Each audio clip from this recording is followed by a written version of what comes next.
Molitva Svetom Savi Srpskom.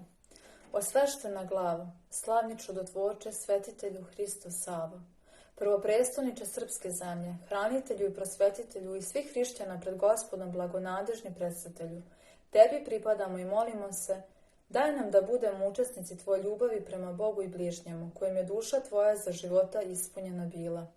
Ozari nas istinom, prosveti razum i srca naša svetlošću božanske nauke. Nauči nas tebi verno podržavati, Boga i bližnjega ljubiti i zapovesti Gospodnje pogrešivo vršiti, te da budemo i mi čada tvoja, ne samo po imenu, no cijelim životom svojim. Moli se sveti arhijereju za svetu pravoslavnu crkvu i za otadžbinu svoju zemaljsku, koja te uvek sa ljubavlju poštuje. Pogledaj blagodušno na svaku dušu svojih vernih čeda, koje traže milost i pomoć tvoju. Budi nam svima u bolestima iscelitelj, u tuzi utešitelj, u žalosti posvetitelj, u bjedama i nuždama pomoćnik, a na samrtnom času milostiv pokrovitelj i zaštitnik, da bi pomoću tvojih svetih molitava i mi grešni dostojili se primiti istinsko spasenje i naslediti carstvo Hristovo.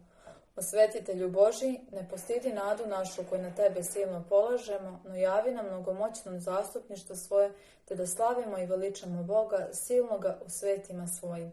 Oca i Sina i Svetoga Duha, sada i uvek i u vekove vekova. Amin.